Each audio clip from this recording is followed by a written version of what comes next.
Hi, my name's Patty Titus, and I am the field CISO for Abnormal AI. Today, we're going to talk to John Barrow and Gareth Packham, and we are going to be talking a little bit about AI native security in action and some of the real world lessons from our abnormal customers. So, without further ado, what I'm going to do is ask each one of our panelists to introduce themselves and talk a little bit about themselves and their security journey and what you're doing now. So, John, could you introduce yourself to the guests? Sure. I'd be glad to. Thanks, Patty. I'm John Barrow. I'm the CISO at JB Poindexter and Company. Kind of my quick background. I came from the Army NSA side and then transferred over to cybersecurity, which was kind of a natural transition. Same mindset, different focus. But I'm now the CISO here. So it's JB Poindexter and Company. We're a privately held company. We have a whole portfolio of manufacturing companies. Kind of our bread and butter is we manufacture truck bodies with large fleets like Ryder, Penske, UPS, FedEx, AT&T. I've been here a little over 3 years, so I'm excited to talk about abnormal AI. Great. Thank you so much, Gareth. Thanks, Paddy. Yeah, no, I'm Gareth Packham. I'm Global CISO of Save the Children International. I've been at Save the Children International about 4 years now. In total, I think I've worked in IT and information security for over 15 years across multiple sectors. Before joining Save the Children International, I was the head of information security at a university in the UK. So, yeah, experience across a few different sectors. Probably familiar with Save the Children as a brand. We're one of the world's largest not-for-profit organizations. We operate in over 100 countries worldwide, and we're dedicated to improving the lives of children globally. So, yeah, we're dedicated to humanitarian work, including education, healthcare, and improving children's rights globally. Nice to meet you. Awesome. Gareth, so Save the Children does crucial humanitarian work. And under dynamic political conditions, could you describe what email security looked like for your team before abnormal? Yeah, certainly. So, I mean, in one word, a challenge. So it was quite difficult before we invested in Abnormal. We were seeing a huge volume of phishing emails and other email-based cybersecurity attacks. Many of them weren't particularly sophisticated, but we were beginning to see more sophisticated attacks and certainly more sophisticated business email compromise attacks. So we relied largely on users reporting phishing emails when they're received. Native email security was stopping some, but it certainly wasn't stopping a lot of the emails. And even when we were notified of a phishing email, it would take analysts in my security operations team sometimes half a day to investigate that, to close that out, and that included having to manually check whether or not other users in the organization had received that. Yeah, I think we've all had those follow the trail and the breadcrumbs on investigations. Our analysts do a great job, but it is super time consuming. Thanks for sharing that. So, John, your company is a staple in the automotive and manufacturing industries. What kind of challenges was your team facing before you adopted Abnormal? Well, kind of similar to Garrett. I mean, I had a resource that was a full-time resource dedicated just to email security. I mean, we were getting over 20,000 malicious emails targeting our organization. And so it completely took out one of my resources. And after we implemented Abnormal AI, it completely freed up that resource. So that way he could focus more on projects and innovation and other areas of security. So that's been a huge, tremendous help to free up that resource. Yeah, I mean, we were just getting pummeled. And so it's been nice to be able to have that confidence in Abnormal to be able to help us in that area. Outstanding. So, John, staying with you, once you realized Abnormal was the right fit, I'm assuming you went through an evaluation criteria like we all would do, selecting the right tool. How did you go about getting executive alignment for the adoption? I know sometimes that's a challenge for CISOs. We kind of have to be salespeople at the same time when we're looking to implement something different. Right. So it's kind of a funny story, actually. It was perfect timing. So we were actually doing the POC kind of around the same time I was finalizing my budget and presenting that to our CFO. And during that POC, I was actually able to show a pretty nasty email targeting our CFO through the abnormal dashboard, and it was kind of like I said, perfect timing. I showed him that, and it was kind of a no-brainer. He's like, "Yeah, yeah, we need to invest in this," That's because a great obviously one. what we had in place before then. I mean, everything was getting through, so it was kind of perfect timing. In fact, he got he saw the email and was like, "Hey, wait, what is this?" And so I showed him in the dashboard what it was, and he's like, "Oh wow, yeah, we need that like ASAP." Well, that was like the perfect storm, right? Right, Yeah. right, perfect timing. Yeah, indeed. So, Gareth, how did you present abnormal to executive leadership? And was there a single tipping point that led to the switch? Yeah, for us there was. So back in 2023, we really noticed a significant increase in the volume of phishing emails we were receiving, and also and we had a couple of quite serious near misses. And as a result of that, we started, similar to John, we started to evaluate a number of different email security vendors, including Abnormal AI. And then in sort of the middle of 2023, we actually had quite a major cybersecurity attack, and we think phishing was implicated in that. So we really accelerated our roadmap, and we had two key criteria. One of those was around increasing our threat detection and response capabilities, and the other was significantly reducing the email security threat to the organization. And we actually set a target around that. We wanted a solution that could reduce the number of inbound malicious emails by 95% or more. Similar to John, we'd already been evaluating, during our evaluation of Abnormal, we actually spotted quite a serious business email compromise attack involving one of our suppliers. So we were able to feed back to that supplier and our own team regarding that. And when we actually came to the board to get the approval for Abnormal, it was fairly easy for a couple of reasons. One, we were able to demonstrate significant value because we'd already detected that major business email compromise attack. At that point, we'd already made a decision to invest in CrowdStrike for extended detection and response and front-end detection and response capabilities. And being able to demonstrate that partnership between Abnormal and CrowdStrike really helped to seal the deal on that. And we're not just buying separate tools that aren't going to speak to each other.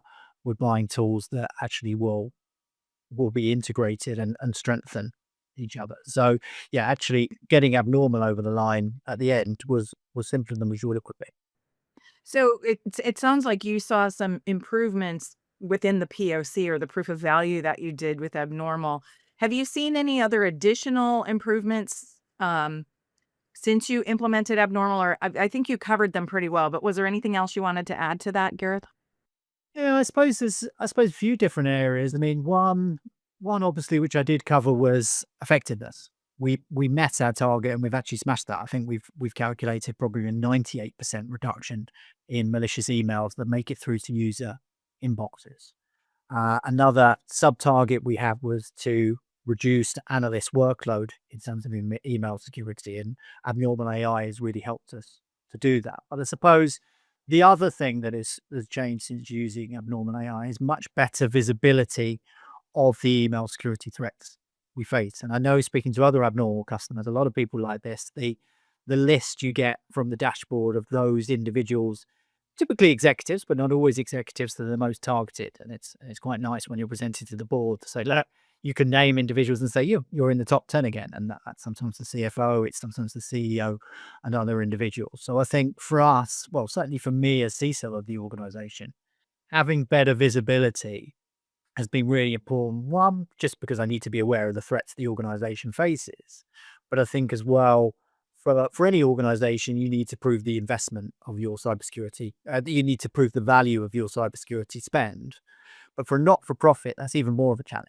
So when I joined the organization, one of the senior staff challenged me and said, for every dollar we spend on technology, that's a dollar we're not spending on malaria treatment for children, which is quite a hard challenge, but it does make you think around technology investments, not just buying something shiny. We need to buy something that has a real impact on the organization. So for us, that visibility of threats really helps demonstrate the value of the investment in Abnormal, and the same with our other cybersecurity tools. Yeah, it's really important as we have to get in front of boards or executive leadership to be able to show the value proposition in digestible data, and being able to show volume against, targeted individuals is a very powerful metric for sure. Thanks, Gareth. So, John, how has the collaboration with Abnormal impacted your company?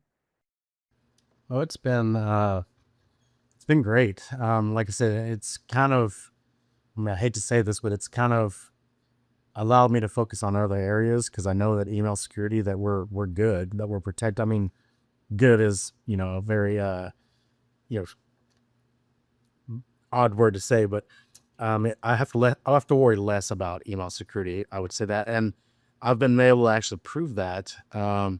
Is we actually performed a security validation test recently where we had almost 4,000 different attack vectors, and attack objectives, signatures, TTPs from known threat actors that have been targeting the manufacturing and transportation industries. And we threw them at all of our different security controls.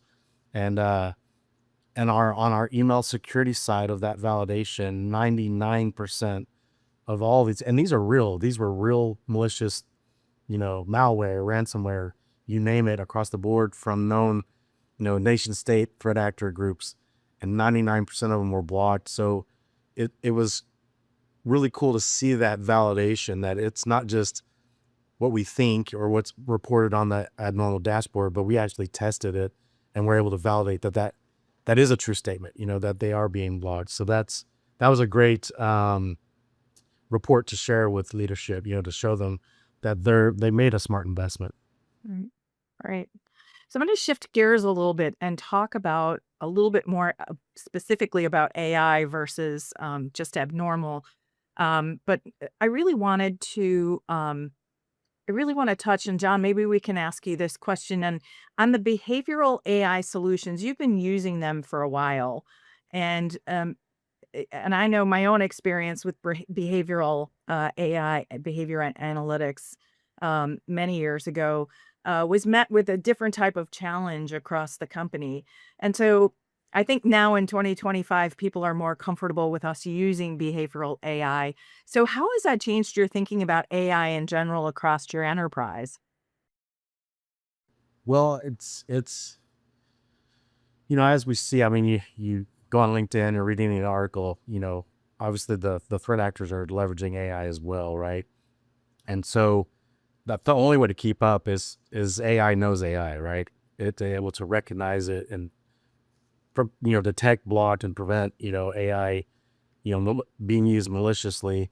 It was actually I think it was an Abnormal event that I went to recently where they showed it real time, where a freaky clown was there, and he showed in real time just from a laptop. He was able to walk through the entire attack kill chain, leveraging AI. It was all automated. It wasn't anything he was really doing. He just started the script and it started running through that whole process. And it was like literally within a couple of minutes, he was able to completely target someone at a company, pull down one picture from LinkedIn or whatever it was, send them a phishing email, and then immediately call them, do a video conference call from the one picture from the internet, was able to use some biometric app where he was talking to the person that he had sent the email that he was targeting, and be able to talk to them and see the face of the person from the internet, but him moving. And I was like, wow, that's pretty scary, right? I mean, you hear about it, but to actually see it in real time was extremely powerful. But then on the flip side of that was like, okay, so that's the bad AI, but on the good AI side, we have so many different checks and different, target points throughout that whole process, where every step that he walked through leveraging AI to target that victim would have been detected, would have been blocked by using Abnormal's AI detections, all their algorithms and everything, their signature and behavior-based AI capabilities. So that, kind of makes me feel a little better as well. I mean, and not just for Abnormal, but all of the security tools, they're starting, not starting, I mean, machine learning and natural language processing, and what some are calling AI really isn't AI, but that's all being built into the security tools. And it has to be, because it's the only way to keep up. So it's been, pretty eye opening just to see that the speed of emerging technology, but also the speed of, the adversaries being able to, how quick they're able to move, the times of, 90-day dwell times and or year dwell times, things like that. I think they're a thing of the past. I mean, we ourselves even had an attack last year, and it was the second they got in, they were immediately moving towards their target. So the only way to keep up with that again is AI, is having AI on the security side. Yeah, I like that. Thank you for sharing. Gareth, how's AI changing the way your team operates? Yeah, a lot really. And I think for us, adopting AI in cybersecurity is a no-brainer because I've got a fantastic security operations team, but for a large organization, it is quite a small team. And we want to leverage any technology, any product that can help us punch above our weight. And certainly, AI has a huge role to play for that because we have a large number of users. We operate across 100 different countries. We operate in multiple different languages. Uh, Analysis takes time. Being able to speed up that analysis of threats or incidents using AI tools makes a massive difference. So having that safety net of, yes, I've got great humans that have a role to play and will continue into the future to have a role to play, being supported by AI enabled cybersecurity tools is really important for us. And I think what and I think we'll probably come onto this again in our conversation that John touched on, that different types of cybersecurity attack, whether it's ransomware, whether it's phishing, whether it's other types of attack, the bad guys, they're now leveraging AI, and to stay on top of that and to match that, you really need to use AI as well because otherwise you're going to lose the arms race and you're going to suffer the consequences of that. Well, so that's great points. You both have mentioned how AI is actually transforming our field on the positive side for the good AI, as well as unfortunately on the bad AI or the use of it by threat actors. So, Gareth, let's stay with you for a minute. This is a big question, and I know CISOs. I know when people ask me this question, I don't always have the best answer, and I'm curious what yours is. So, what's the biggest cybersecurity challenge that we're going to see in the next 5 years? That's a long time for us. A lot happens in 5 years.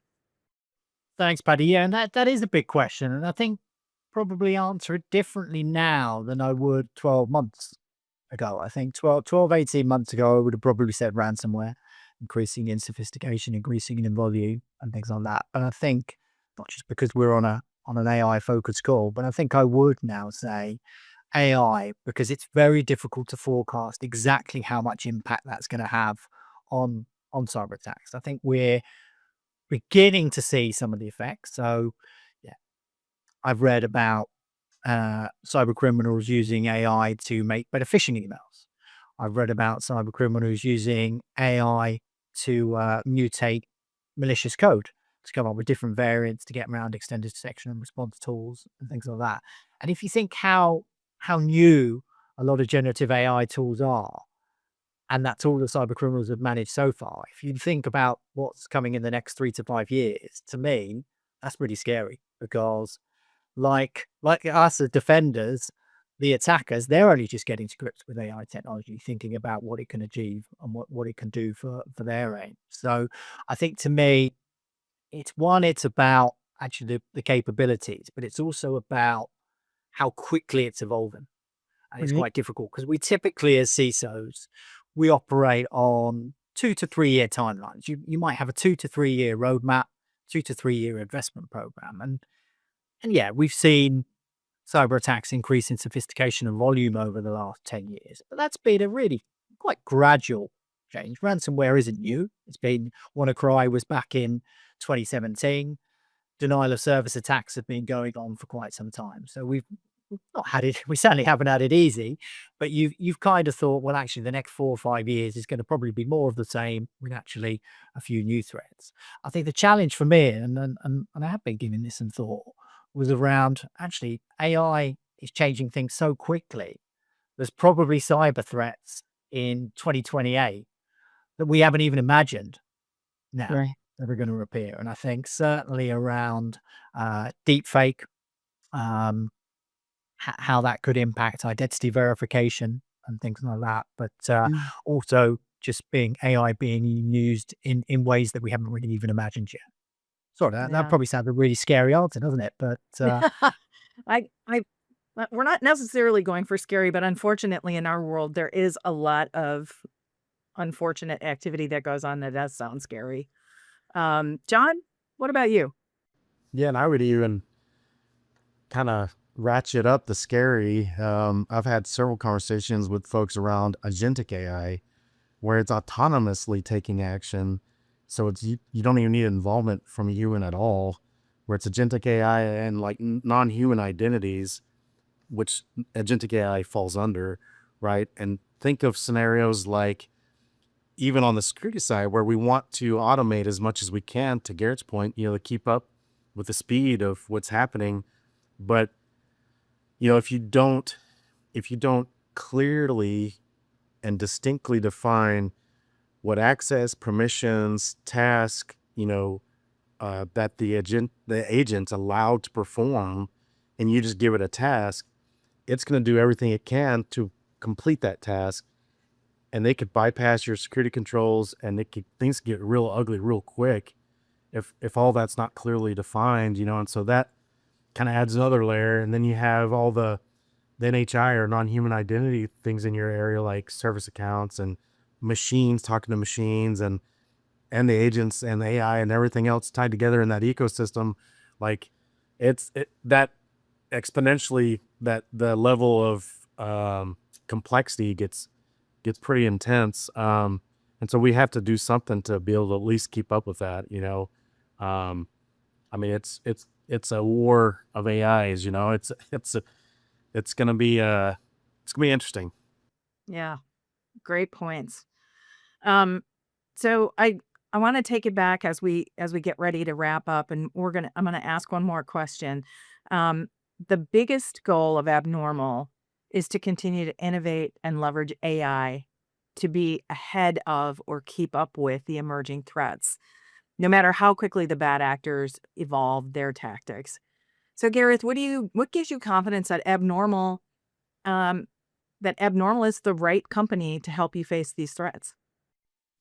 yeah, I think there's probably a couple of things about abnormal AI that gives me confidence in terms of that innovation. One is an ambitious product roadmap. I know recently there's been a number of new innovations announced, and particularly like the use of AI in targeted training for users around using real examples from phishing emails to target simulated phishing campaigns.